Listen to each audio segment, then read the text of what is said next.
ஒரு சில வருஷத்துக்கு முன்னாடி ChatGPT வந்த புதுசுல ப்ராம்ப்ட் இன்ஜினியரிங் தான் இந்த உலகத்தை ஆள போகுதுன்னு எல்லாரும் பேசிட்டு இருந்தாங்க. அதுக்கப்புறம் தான் கான்டெக்ஸ்ட் இன்ஜினியரிங் வந்துச்சு. ஆனா இன்னைக்கு 2026ல டெக் இண்டஸ்ட்ரியில ஒரு புது பஸ் வேர்டு எங்க பார்த்தாலும் சுத்திட்டே இருக்கு. அதுதான் agent harness or harness engineering.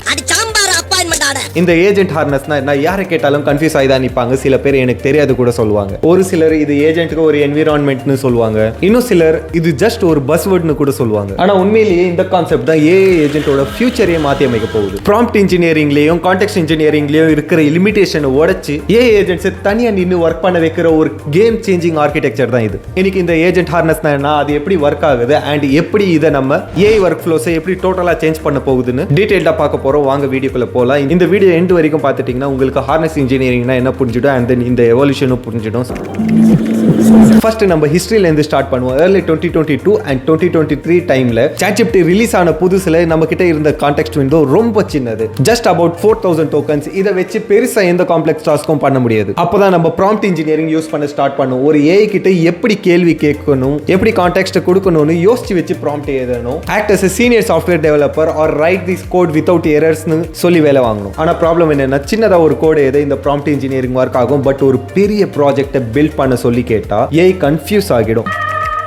அப்போ ஏஐ கிட்ட இருந்து சின்ன மெமரி ஸ்பேஸ்ல அதால மல்டி ஸ்டெப் லாஜிக்கை மெயின்டைன் பண்ண முடியாது. ஸோ இந்த ஸ்மால் மெமரி ஸ்பேஸை எப்படி எஃபெக்டிவா யூஸ் பண்றதுன்னு டெக் கம்யூனிட்டி யோசிக்க ஸ்டார்ட் பண்ணாங்க. அதுக்கப்புறம் தான் கான்டெக்ஸ்ட் இன்ஜினியரிங் எமர்ஜ் ஆயிடுச்சு. கான்டெக்ஸ்ட் இன்ஜினியரிங்னா என்னன்னா, ஏஐ கிட்ட டைரக்டா எல்லாத்தையும் ஃபீட் பண்ணாம அதுக்கு தேவையான இன்ஃபர்மேஷனை மட்டும் ப்ராப்பர்லி லோட் பண்ணி கொடுக்குறது. இதுக்கு நம்ம 3 மெயின் டெக்னிக்ஸை யூஸ் பண்ணுவோம். First one is tool calling. AI agent நம்ம லோக்கல் ரெபாசிட்டரியை எக்ஸ்ப்ளோர் பண்ணி எந்த ஃபைல் தேவையோ அது மட்டும் எடுத்து ரீட் பண்ணி ஆக்ஷன்ஸ் எடுக்க வச்சோம். Second MCP model context protocol. Vendor specific features model மேல ஆட் பண்ண அலோவ் பண்ணிச்சு. Third one is RAG, retrieval augmented generation. Custom database connect பண்ணி ஏஐக்கு எப்போ டேட்டா தேவையோ அப்போ ஆன் டிமாண்டா எடுத்துக்க செட்டப் பண்ணி கொடுத்தோம். இந்த டெக்னிக்ஸ் எல்லாம் சேர்ந்து கோடிங் ஏஜென்ட்ஸ்னு ஒரு புது ஏராவை உருவாக்கிச்சு. கர்சர், வின்சர்ஃப், ஐடர் மாதிரியான டூல்ஸ் எல்லாம் இந்த tool calling and context engineering adapt பண்ணி இனிஷியல்ல சக்சஸ் ஆனாங்க. நம்மளும் டே டு டே ஆபரேஷன்ஸ்ல இந்த டூல்ஸை நிறைய ஆட்டோமேட் பண்ண ஸ்டார்ட் பண்ணோம். ஆனா டைம் போக போக அண்டர்லேயிங் LLM மாடல்ஸ் இன்னும் பவர்ஃபுல் ஆயிடுச்சு. கான்டெக்ஸ்ட் விண்டோவும் பெருசாகிட்டே போயிடுச்சு.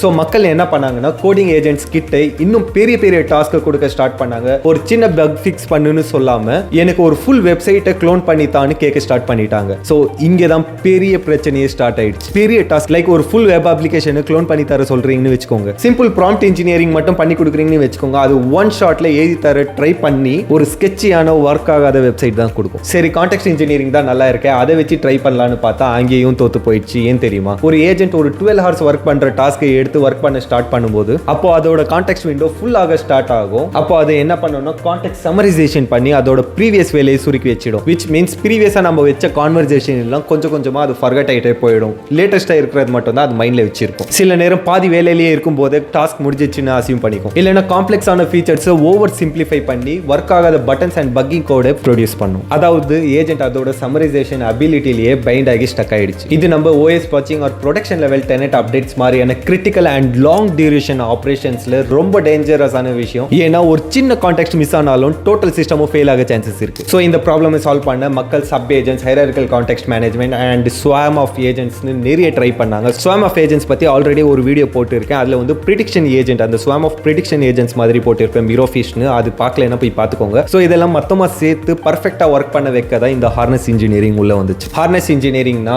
வெறும் ப்ராம்ப்ட் இல்லைன்னா கான்டெக்ஸ்ட்டை மாடிஃபை பண்றது கிடையாது. இது ஏஐ ஏஜென்ட்காக ஒரு ஸ்ட்ரிக்டான execution environment or orchestration layer build பண்றது. ஹார்னஸ் இன்ஜினியரிங் எப்படி ஒர்க் ஆகுதுன்னு தெரியுமா? இது ஒரு கான்செப்ட் ஆஃப் லூப்ஸை இன்ட்ரோடியூஸ் பண்ணுது. ஒரு ஏஜென்ட்டை டைரக்டா ஃபுல் கான்டெக்ஸ்ட்லயும் தள்ளி விடாம அதோட ஸ்ட்ரக்சர்டு லூப்குள்ள போடுவாங்க. ஸ்டெப் பை ஸ்டெப்பா சொல்லணும்னா, agent first massive production requirement டாக்குமெண்ட்டை ஜென்ரேட் பண்ணும். அது ஒரு JSON ஃபைலா அவுட்லைன் பண்ணும். அப்புறம் அந்த டாக்ல இருந்து ஒரே ஒரு டாஸ்க் மட்டும் அதை எடுத்து ஒர்க் பண்ணும். அந்த சிங்கிள் டாஸ்க் முடிச்சதும் அதை டெஸ்ட் பண்ணி டாக்குமெண்ட் பண்ணும். அடுத்த ஐட்ரேஷனுக்கு போகும்போது ஏஜென்ட்க்கு பழைய கிளங்கி கான்டெக்ஸ்ட் கொடுக்காம ஒரு ஃப்ரெஷ்ஷான clean set of context and rules கொடுப்பாங்க. அதாவது ஒவ்வொரு ஐட்ரேஷன்லயும் ஏஜென்ட் ஃப்ரெஷ்ஷா ஒர்க் பண்ண ஸ்டார்ட் பண்ணும். ஆனா இந்த லூப் முடிகிற வரைக்கும் ஒரு ஸ்ட்ரிக்டான ரூல்ஸை ஃபாலோ பண்ணும். இந்த என்விரான்மெண்ட் தான் agent harness or harness loop. டாஃப் மாதிரியான டூல்ஸ் இந்த சிம்பிள் ஆர்கிடெக்சரை யூஸ் பண்ணி தான் இன்டர்நெட்லயே பெரிய ஹிட் ஆயிடுச்சு. ஆந்த்ரோபிக்கும் அவங்களோட ரெபாசிட்டரியை தான் லைட் வெயிட் அண்ட் சிம்பிள் என்விரான்மெண்ட்டை தான் எக்ஸ்ட்ராக்ட் பண்ணி டெமான்ஸ்ட்ரேட்டும் பண்ணியிருக்காங்க. அதுதான் நம்மளோட கிளாட் கோடு. இங்க ஹார்னஸ்னு சொல்ற இடத்துல என்ன வரும்னா, இந்த கோடிங் எழுதுறதுக்கு என்னென்ன தேவையோ அதுக்கு தேவையான ரூல்ஸ் எல்லாம் ஃபிட் பண்ணி கொடுக்குறது தான் இந்த ஹார்னஸ் இந்த கிளாட் கோட்ல. ஸோ இந்த மாதிரி ஒவ்வொரு இடத்துலையும் ஒவ்வொரு ஏஜென்ட்க்கும் இந்த ஹார்னஸ் டிஃபர் ஆகிட்டே போகும். அந்த என்விரான்மெண்ட் ஃபிக்ஸ் பண்ணுறது தான் ஹார்னஸ் உங்களுக்கு ஆல்ரெடி தெரிஞ்சிச்சு. சரி, ஓகே, நம்ம நெக்ஸ்ட் போகலாம். ஒரு முக்கியமான விஷயம் நீங்கள் தெரிஞ்சுக்கணும், ஹார்னஸ் இன்ஜினியரிங் வந்ததுனால ப்ராம்ப்ட் இன்ஜினியரிங்கோ கான்டெக்ஸ்ட் இன்ஜினியரிங்கோ செத்து போயிடல. இது எல்லாமே ஒன்றுக்கு ஒன்று கம்பைண்டாக தான் ஒர்க் ஆகுது. நீங்கள் இன்னும் open source coding agents like கிளைனை எடுத்து பார்த்தீங்கன்னா அதோட ஹார்ட்ல ஒரு சூப்பரான சிஸ்டம் ப்ராம்ப்ட் இருக்கும். அந்த ப்ராம்ப்ட் தான் ஏஐக்கு அதோட பர்சோனாவே கொடுக்கும். அதுக்கு மேலே இருக்கிற லேயர் தான் கான்டெக்ஸ்ட் இன்ஜினியரிங். அது தேவையான டேட்டாவை ஃபீட் பண்ணும்.